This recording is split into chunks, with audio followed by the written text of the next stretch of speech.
여러분 안녕하십니까? 의정도포의 임평순입니다. 정치의 본질은 찬반의 의견을 모아 조정하고 또 발전해 나가는 것이라고 생각을 합니다. 따라서 다수의 의원들을 이끌어가야 하는 그 의장단의 역할이 무엇보다 중요한데요. 지난달 제10대 경기도의회는 향후 2년을 책임질 후반기 의장단을 선출했습니다. 이미 장영국 의장 그리고 문경희 부의장을 모신 바가 있는데요. 오늘은 또 한 분의 부의장을 모시고 이야기 나눠볼까 합니다. 진용복 부의장과 함께 후반기 경기도의회 그리고 지역의 현안들까지 두루두루 살펴보도록 하겠습니다. 그럼 먼저 화면을 통해서 만나보시죠. 1962년 용인 출생 진용복 의원. 용인시 제3선거구 부갈동과 상갈동, 상하동, 보라동, 지곡동을 맡고 있습니다. 제9대 경기도의원, 경기도 어린이집 연합회장, 경기도 육아지원센터 운영위원장 등을 역임했습니다. 그는 제10대 경기도의회 후반기 부의장으로 선출돼 오보만리의 마음으로 천천히 깊게 진심으로 도민의 행복만을 위해 열심히 뛰겠다고 말했습니다. 네, 부의장님 안녕하십니까? 반갑습니다. 네, 안녕하세요. 반갑습니다. 네, 먼저 우리 시청하고 계신 우리 시민들께, 도민분들께 인사 부탁드리겠습니다. 네, 안녕하세요. 사람 중심, 민생 중심, 의회다운 의회를 열어가는 경기도의회 부의장 진용복입니다. 네, 반갑습니다.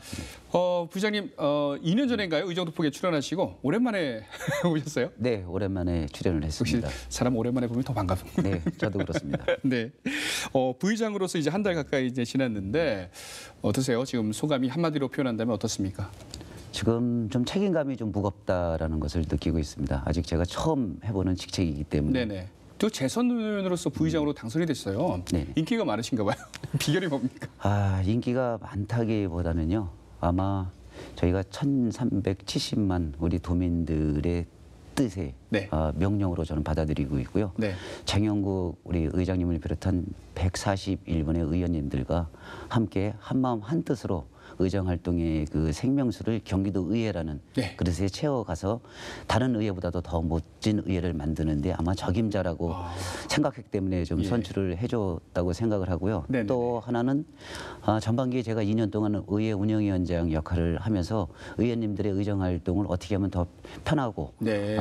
좀 쉽게 할 수 있나라는 것을 함께 고민하고 네네. 노력해왔던 그 모습을 지켜보고 나서 선수와 관계없이 부의장의 일을 좀 할 수 있는 적임자라고 아마 판단을 해 주셨던 것 같습니다. 그렇군요. 자, 그럼 여러 가지 한번 이야기를 묻고 또 이렇게 답변을 듣는 순서를 갖도록 하겠습니다.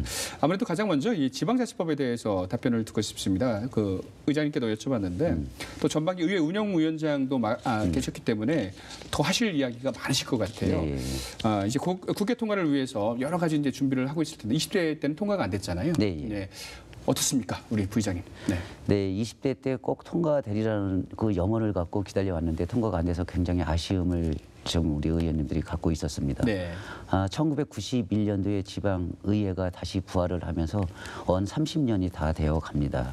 그래서 문재인 대통령님께서 뿐만 아니라 중앙정부에서도 자치분권을 주요 과제로 삼고 이것을 통과시키려고 노력을 했음에도 불구하고 20대 국회의 문턱을 넘지 못한 아쉬움을 갖고 있습니다. 그 당시에 이것을 추진하기 위해서 여러 가지 방면을 노력을 했는데요. 제가 그 당시에는 전국 운영위원장 협의회는 위원으로서 그리고 또 송환준 의장님께서는 전국 시도 협의회장 또 회장으로서 열심히 분주하게 뛰셨는데요. 네. 비록 통과는 안 됐지만 그래도 국민들에게 지방자치의 중요성에 대해서 여러 채널을 통해서 홍보한 것은 가장 큰 성과가 아니었나 생각을 하고 있습니다. 네, 21대는 좀 희망을 갖고 봐도 되겠죠. 문재인 정부도 역시 앞으로 그 공약사항이잖아요. 지방자치 시대를 열겠다라고 취임 선서하실 때도 제가 들은 그렇죠. 기억이 있는데 21대 국회도 큰 협조를 하지 않을까. 네, 그리고 또 우리 21대 국회에서 많은 의원님들이 지방자치법 전면 개정에 대해서 많이 또 법을 발의했기 때문에 저희들은 좀 전반기에 이루어졌으면 하는 것이 저희들의 염원입니다. 그렇군요. 알겠습니다. 네. 지방자치 시대 기대해 보도록 하겠습니다. 또 우리 부의장님께서는 선진화된 경기도 의회를 만들어 가겠다 이렇게 공언하셨어요. 선진화된 의회 어떤 말인가요? 첫째는 종이 없는 의회를 좀 만들어가고 싶습니다. 종이 없는 의회요? 예, 두 번째는 경기도 의회가 역사가 숨쉬는 의회를 만들겠다라는 취지로 제가 공약을 했던 건데요. 네, 그럼 첫 번째 종이 없는 의회. 예, 경기도 의회도 국회처럼 의정 요구 자료를 전산 또는 데이터베이스화를 시켜서 네. 신뢰성과 편리성을 갖춘 정보 유통 체계를 좀 만들어 가겠다는 이야기입니다. 네. 그래 하나의 포털에서 의원들이 요구할 수 있는 자료를 한꺼번에 할 수 있는 의정 포털 시스템을 구축해서 의원들의 의정 활동에 편리성을 제공해 주는 것이죠. 그리고 간격의 신청사 시대가 열리는데요. 예. 상임위별로 의회에다가 좀 어떻게 보면 디지털 회의실을 좀 구성을 해서요. 네. 한 번에 자료도 검색하고 또 우리가 필요한 요구 자료 같은 걸 거기서 검색을 할 수 있는 시스템인데요. 이제까지 보면은 행정사무감사나 우리가 예산 심사할 때 보면 책상에 네. 산더미 같은 그 발간 자료들이 있잖아요. 네, 맞습니다. 그래서 이것을 좀 엄색했다는 것이죠. 그래도 지금 경기도 의회에서만 이 발간 비용으로 들어가는 비용이 한 약 1억 원 정도가 소요가 된다고 합니다. 네. 그럼 집행부하고 같이 따져보면 수억 원의 예산을 좀 절감할 수 있지 않나 생각을 합니다. 네. 네, 그래서- 종이값도 장난 아니네요. 예, 예. 그래서 그것이 그냥 종이 없는 의회, 종이 스마트 없는 의회. 의회를 좀 실현하겠다는 거고요. 또 하나는 역사가 살아 숨쉬는 의회를 구현하겠다는 예, 예. 것은 지금 현재 우리 경기도 의회 청사를 보면은 굉장히 좀 공간이 협소해서 지금 의정 자료관이 한 3평 정도뿐이 안 됩니다. 거기서는 우리 선배 의원님들의 의정 활동의 자료를 저희들이 한번 검색을 하고 싶어도 자료를 찾을 수 없는 그런 구조가 되어 있어서요. 네. 지금 신청사에 가면은 저희 신청사 의회에 찾아오는 그 내방객들에게 경기도 의회를 한눈에 볼 수 있는 그러한 정보를 공유할 수 있는 그런 의회를 구현하겠다는 건데요. 네네. 그 내용 안에는 아카이브 큐브 같은 시스템을 구축을 해서 네. 각 의원들의 의정 활동을 뭐 임평순 의원이다 그러면 임평순 의원에 네. 대해서 검색을 해다 보면 역대의 의정 활동에게 쫙 한눈에 볼 수 있는 그런 그렇군요. 자료도 볼 수 있고요. 그리고 의원님들의 의정 활동을 지원하는 센터도 설립을 하고 네네. 그리고 또 경기도 의회의 축소판인 도의회의 축소판을 만들어서 체험을 할 수 있는 거죠. 그래서 이것을 신청사에다가 좀 만들어 가겠다. 네네. 그래서 민주주의와 지방자치의 중요성을 우리가 실현할 수 있는 교육의 장으로 만드는 것이 바로 역사가 살아 숨쉬는 의회를 구현하겠다는 두 번째의 내용입니다. 그렇군요. 지방자치 시대에 걸맞는 그런 네네. 또 공약사항이라고 할 수가 있겠네요. 네네. 지금 신청사 이야기 하셨으니까 네네. 언제쯤 지금 막 하고 있죠? 예, 예. 언제쯤 신청사 시대가 열릴까요?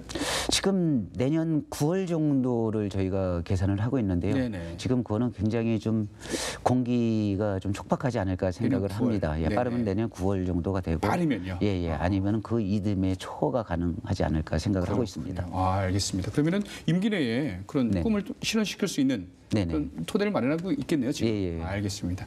한번 저도 같은 도민으로서 지켜보도록 하겠습니다. 자, 올해는 어떻게 코로나19와 관련해서 사회적 거리 두기가 굉장히 이렇게 됐습니다. 그래서 그런지 정치인분들이 굉장히 일하기가 쉽지 않으셨을 것이라 생각이 돼요. 현장의 목소리를 들으러 현장 체험도 가야 되고 이렇게 좀 방문도 해야 되고 하는데 어려우셨죠? 예, 많이 어려웠습니다.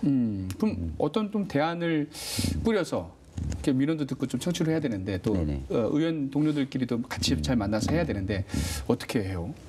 우리가 코로나 전과 코로나 이후에 저희들 의정 활동도 굉장히 변화가 있을 거라 생각합니다. 네. 코로나 전에는 현장에 가서 생생한 현장의 목소리를 들으면서 의정 활동을 펼쳐왔었는데요. 지금 코로나 이후에 지금 저희들의 의정 활동은 그렇지 못하고 있습니다. 그래서 지금은 전화를 통해서 우리 민원인들 또 유권자분들과 많이 또 소통을 하고 있고요.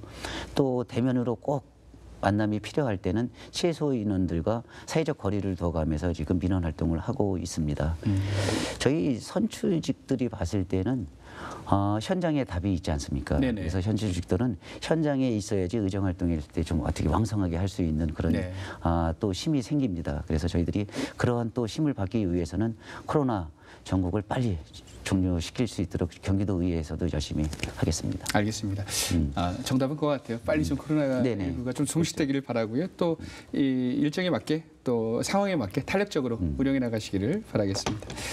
이어서 또 보육 전문가세요. 우리 부장님께서는 보육 현장에서 굉장히 오래 일하신 걸로 알고 있는데 보육 환경 안정화에 대해서 한번 들어보도록 하겠습니다. 아무래도 오랜 시간 동안 어린이집을 운영한 덕에 현실적인 이야기 한번 들을 수 있을 것 같은데요. 어때요, 요즘? 네. 보육 문제를 살펴봤을 때 우리가 그 현장에서는 굉장한 지금 문제점이 많이 도출되어 있습니다. 네, 어떻게 했을까요? 즉 보육시설에 근무하는 보육교직원들에게 책임과 의무만 부여했지 그분들에 대한 권리는 하나도 보장이 되어 있지 않습니다. 그러한 문제점을 좀 공론화시켜서 보육체계를 좀 공보육으로 가는, 지금 말만 공보육이지 실질적으로는 공보육은 아닙니다. 사실은 네. 민간이 주도적으로 한 90%가 차지하고 있기 90%가 때문에. 민간입니다. 예, 예. 네. 경기도 같은 데 보면 국공립시설이 한 8.8% 되니까 한 90%가 넘게 지금 미지원 시설이 담당을 하고 있는 게 현실입니다. 네네네. 이런 문제들 좀 공론화시켜서 보육의 체계를 좀 공고화시키고 좀 시켰으면 좋겠고, 네네. 또 육아 나눔터 같은 곳을 좀 운영을 할 수 있도록 지원을 해줘서 우리 보육이 공공성에 가깝도록 네네. 좀 해주고 싶은 것이 저희의 좀 의제 활동의 하나의 일환이었는데 네네. 마음대로 되지 않는 것이 현실입니다. 거기서는 가장 중요한 걸림돌은 아마 예산 문제가 있지 않나 생각을 합니다. 예산 문제도 있고 또 민간 영역을 또 침해하는 어떤 그 예. 이권 다툼도 있을 예. 것이고 갈등도 있을 것이고 이렇게 뭐 얼마 전에 뭐 폭발도 했지 않습니까? 네. 그런 것들 보면은 참 문제가 큰 것 같아요. 아까 육아 나눔터라고 말씀하셨는데 네, 예. 그걸 공공의 영역으로 어떻게 좀 끌어온다는 얘기죠? 지금 육아 나눔터가 지금 육아지원센터에서는 저 받고 있습니다. 육아 지원센터요? 예, 예. 네. 그러니까 옛날 말하면 보육정보센터지요. 네네. 거기서 어떻게 보면 어머님들이 삼삼오오 모여서 아이들 육아 문제에 대해서 같이 정보를 주고받는 네. 것 같아요. 그런 역할을 공공의 영역에서 좀 지원해서 지원해줘서. 동아리방의 역할을 할 수 있도록 하는 역할인데요. 그것도 지금 경기도 차원에서 진행을 하고 있는데 아직 확산이 좀 덜 되고 있는 상태죠. 이런 것을 좀 예산을 많이 좀 투여해서 설치, 운영, 지원까지 해주는 것이 좀 경기도의 역할이 아닌가 생각을 하고 있습니다. 그렇군요. 그게 만약에 된다면 이제 구석구석으로 이제 마을별 그렇죠. 동네 예, 예. 동네별로 들어가겠네요. 예, 예, 예. 알겠습니다. 저도 이제 남일 같지 않아서 예, 그러네요. 자연스럽게 한번 그 보육교사 처우 문제에 대해서 한번 살펴볼게요. 2년 전에 출연하셨을 때 네네. 특히 보육교사 처우 개선에 대해서 많이 고민하고 계시다 이렇게 언급을 하신 걸로 알고 있는데 네네. 현재 어떻습니까? 좀 좋아졌나요? 이것도 역시 예산 문제일 것 같은데 어떻습니까? 네, 그렇죠. 뭐 가장 거기에 주된 어떻게 보면 걸림돌은 예산입니다. 예산이죠. 예. 네. 경기도에는 어린이집 수가 지금 11,000여 개가 되고 있습니다. 네. 그곳에서 근무하는 보육교직원 수가 87,000여 명. 네. 그리고 영유아들과 직접적인 관련이 있는 보육교사가 63,000여 명이 근무를 하고 있습니다. 그래서 제가 개인적으로 생각했을 때 보육은 개인 영역이 아닌 공적인 영역으로 들어가야 된다고 생각합니다. 그래서 정부의 보육 정책도 공적인 영역으로 끌어가기 위해서 굉장히 노력을 하고 있습니다만 말씀을 드렸다시피 예산의 한계 때문에 네네. 지금 민간 시설을 계속 좀 의존을 하고 있죠. 네네. 그래서 이것도 꼭 국가에서 직영을 해야지 공공 영역이 아니라 지금 학교도 보면 사립학교가 있잖아요. 네. 예, 사립학교는 개인이 설립했지만 모든 운영비는 국가에서 해주듯이 네. 그래서 거기서 그냥 공교육의 시스템으로 들어갔잖아요. 그러니까 어린이집도 마찬가지라고 생각합니다. 그래서 민간 시설을 이용해서 어린이집의 운영비를 국가에서 직접 지원해 준다면 이것도 공공 영역에 들어가기 때문에 그런 시스템으로 좀 바꿨으면 좋겠다라는 생각이 듭니다. 네. 그리고 또 보육교사들의 근무 시간이 평균 10시간이 넘습니다. 예. 굉장히 많은 강노동을 하고 있는데요. 네네. 지금 노동법에 의하면 보육교사에도 노동자이기 때문에 휴게 시간을 의무적으로 1시간을 주게 돼 있는데 네네. 보육교사들은 식사도 아이들하고 같이 식사 지도도 교육이기 때문에 같이 해야 되기 그렇죠. 때문에 자기가 쉴 수 있는 시간적 여유가 없습니다. 점심시간이 싫은 게 아니죠. 그렇죠. 네. 그래서 의무적으로 1시간을 좀 휴식 시간을 주게 돼 있는데 네. 지금 거기 휴식을 주려면 또 대체 교사가 경기도에 11,000여 개 어린이집에 있는데 예. 거기서 학급수를 하면 굉장한 많은 또 대체 교사가 필요하기 때문에 네. 그러한 영역의 예산이 수반되지 않기 때문에 그것도 일부만 지금 대체 교사가 지금 지원이 되고 있는데요. 그래서 보육교사 처우는 금전적으로 수당을 지원해 놓은 것도 좋지만 자기가 휴식할 권리도 보장해 주는 거지 저는 보육교사들한테 실질적인 어떻게 보면 처우 개선이라 생각합니다. 그래서 보육 환경 개선돼야 되는 것도 우선이고 네. 보육 교사들의 근무 환경도 개선되는 게 네. 저는 보육 교사들의 초의 지름길이라고 생각을 합니다. 저출산 문제 해결 멀리 있지 않습니다. 네. 여기에 있습니다. 예, 알겠습니다. 나아가서 이제 반대되는 뭐 상황일 수도 있는데 고령화사에 대한 네네. 그런 계획도 세우고 있다고 하는데요. 어떤 이야기인지요? 네, 저출산과 고령화 사회는 뛸래야 뛸 수 없는 불가분의 관계라고 저는 생각을 그렇군요. 하고 멀리 있는 게 아니군요. 예. 제가 지난해 3월 달에 330회 임시회를 통해서 이재명 지사에게 우리 경기도의 인구 정책의 패러다임에 대해서 좀 일문일답을 통해서 많은 지적을 했습니다. 네.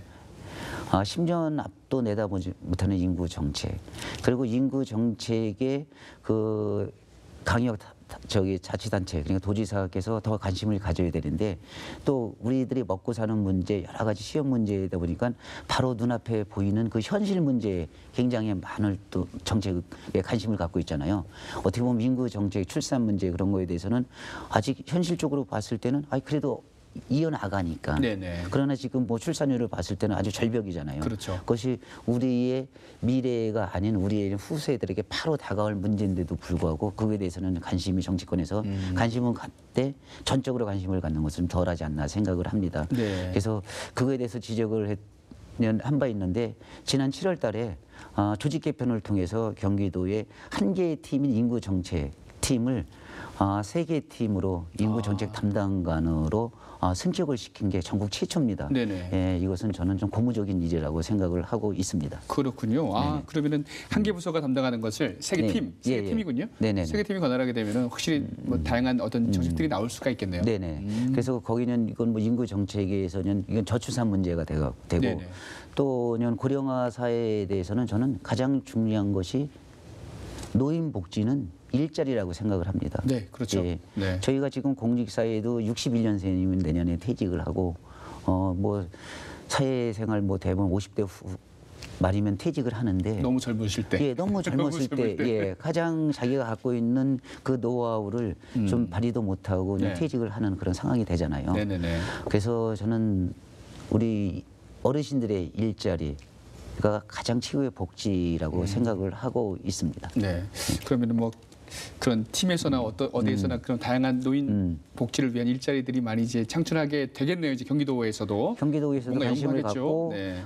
경기도 집행기관에서도 아마 그거에 대해서 더 많은 관심을 가질 거라 생각을 하고 있습니다. 우리 시니어분들의 그 노하우를 사장시키지 않는 게 네. 무엇보다 우리 사회 발전에 그렇죠. 위해서 중요하지 않나 이런 생각을 예, 한번 해봅니다. 경험과 경륜을 우리가 좀 무시하면은 좀 우리의 미래는 좀 암담하다고 생각을 그럼요. 합니다. 네. 노인은 큰 도서관이다 이런 네, 말도 있는데 그렇죠. 알겠습니다. 자 이제 지역구로 한번 시선을 돌려보도록 하겠습니다. 용인시죠? 네네. 용인시 어디 지역구십니까? 기흥구입니다. 기흥구. 네네네. 난개발 주제를 빼놓을 수 없는 게 바로 용인시예요. 왜 네네. 그렇게 오명을 쉬고 쓰고 있는지 용인 시민들은 좀 그러게 좀 불만일 수도 있는데 처인구, 기흥구 등등 예. 용인시 곳곳에서는 난개발로 인해서 좀 몸살을 앓고 있다. 지금 시민들이 직접 몸으로 뭐 겪고 있겠죠. 네네. 자세한 사항은 어떤지 설명 좀 부탁드립니다. 우리 용인시가 100만 도시가 넘었습니다. 네. 그럼에도 불구하고 다른 여타 100만 도시하고 평가를 할 때 용인은 난개발의 난개발. 온상이다라고 지금 명명을 하고 있는데요. 어떻게 보면 지방자치단체 시장들이 이제까지 연임을 못한 이유 중에 하나도 난개발의 선두주자가 되지 않았나라는 네. 저 안타까운 개인적인 생각을 갖고 있습니다. 정말 오명이네요. 네네. 네. 지금 용인시가 전체적으로 큰 문제는 지금 2015년도에 도시계획 기본 조례에 대해서 허가 대상 조건을 좀 굉장히 완화를 시켰습니다. 그러면서 용인시가 난개발에 네. 아주 정점을 찍은 것이죠. 2015년도에 예. 완화된 시스템으로 인해서 예. 막 정점을 무분별하게 개발이 그렇죠. 됐군요. 예. 그게 주요 원인이고요. 특히 수지구는 좀 별개로 거기는 좀 경사도가 바뀌지 않았기 때문에 그대로 그냥 계속 진행된 대로 진행되고 있지만 처인구하고 기흥구가 경사도가 완화되는 바람에 네. 난개발이 굉장히 많이 진행되고 있어서 좀 안타까운 그렇군요. 네, 주민의 한 사람으로서 좀 안타깝게 생각을 하고 있습니다. 처인구 기흥구 쪽 가다 보면 네네. 저도 근처라서 자주 가게 되는데 예, 예. 산을 많이 좀 산이 좀 되죠. 없어지는 것도 예, 많이 예. 봤고 예, 그런 예. 것들이 난개발이 그렇죠. 예. 그리고 또 저희 지역구에 보면 상갈동에 네. 기업형 민간 임대주택이 지금 들어오게 돼서 거기도 좀 주민들과 갈등이 많이 좀 있는 것입니다. 그리고 또 보라동에도 보라동, 네. 예. 거기도는 기업이 또 유치돼 갖고 산 정상을 다 훼손하는 그런 단계에 있는데 지금 현재는 좀 막고 있는 상태입니다. 그렇다면 이렇게 개발이 시작이 되긴 됐는데 이거를 딱 막고 해결하고 그런 네네. 난개발을 좀 해결할 수 있는 굉장히 어려울 것 같아요. 좀 해결할 예. 수 있는 방안은 있습니까? 예, 어떻습니까? 지금 방안은 어떻게 보면 기업도 어떻게 좀 존중을 해야 되지만 네. 자연과 같이 상생하고 주민들과 같이 더불어 사는 그런 좀 어떻게 개발이 좀 이루어져야 된다고 예, 예. 생각을 합니다. 예. 그래서 저희 지역구인 상갈동에도 기업형 그 임대주택이 들어서게 되는데요.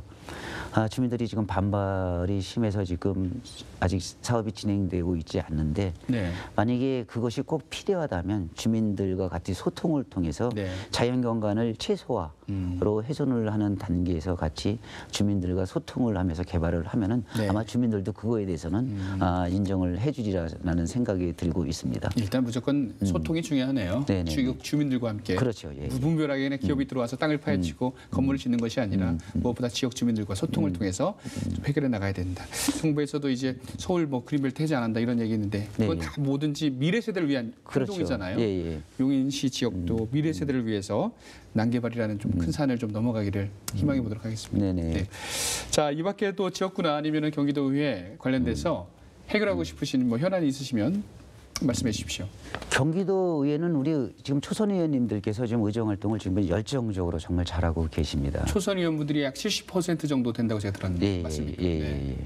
그래서 그 의원님들의 의정 활동을 더 할 수 있도록 저희 뭐 장영국 의장님을 비롯한 의장단에서는 더 좀 해결책을 좀 마련할 수 있도록 노력을 할 거고요. 네네. 현재 의회의 구조상으로 봤을 때는 의원님들이 활용할 수 있는 연구 공간이 굉장히 부족을 합니다. 17개 강역 시도뿐만 아니라 우리 좀 기초의회를 가봐도 의원님들이 개인이 연구 활동을 수 있는 자기 그 집무실이 있는데도 불구하고 우리 의원님들은 많게는 15명이 한 공간에서 같이 도서실 책상을 놓여 있는 그보다도 환경이 안 좋은 곳에서 같이 의정 활동을 하고 있는데요. 네. 그래서 그 의원님들이 의정 활동 지원을 해서 좀 최선의 노력을 다 해야 되겠다라는 것이 지금 현재 장영국 의장님도 그런 생각을 갖고 있고 그래서 저도 우리 초선 의원님들이 정말 의정 활동을 열심히 할 수 있도록 저도 그래서 제가 부의장에 출마하면서 네. 소통 공감실장이 되겠다고 소통 그래서 공감실장. 저희 부의장실 방에는 저희는 소통 공감실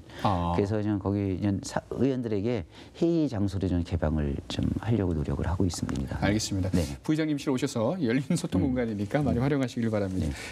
공간이 주는 게 있어요. 공간이 네. 잘 돼야 회의도 잘 되고 거기서 또 여러 가지 아이디어가 나오겠죠. 알겠습니다. 여러 가지 이야기 나눠봤는데 이제 마지막 질문입니다. 아직 못다한 말씀 있으시면 또 카메라 보시고 우리 도민 여러분께 좀 말씀 부탁드립니다. 유례없는 전염병으로 인해서 우리 경기도민들이 많은 어려움을 겪고 있습니다. 우리 경기도의회에서는 우리 도민들께서 행복한 나날이 지속될 수 있도록 최선의 노력을 다 하겠습니다. 존경하는 경기도민 여러분, 일 잘하는 의회, 행복한 의회가 되도록 경기도민과 함께 해 나가겠습니다. 감사합니다. 네, 감사합니다. 오늘 나와주셔서요. 여러 가지 이야기 해주셔서 너무 고맙습니다. 앞으로 아까 말씀하신 소통 공감 실장님 역할 잘 해주시는 우리 경기도의회 진용복 부의장님 되시기를 저도 응원하겠습니다. 오늘 말씀 고맙습니다. 네, 감사합니다. 네. 2020년 경기도민 정책축제가 오늘 10월 16일부터 17일간 양일간 경기도 상상 캠퍼스에서 열린다고 합니다. 이날 함께할 공식 의제를 도의회 홈페이지를 통해서 공모 중인데요. 여러분도 많이 좀 참여 부탁드리겠습니다. 소정의 기념품도 준비되어 있으니까요. 번뜩이는 좋은 아이디어가 있으면 한번 참여해 보시죠. 네, 자 오늘 저희가 준비한 시간은 여기까지입니다. 시청해주신 여러분 고맙습니다.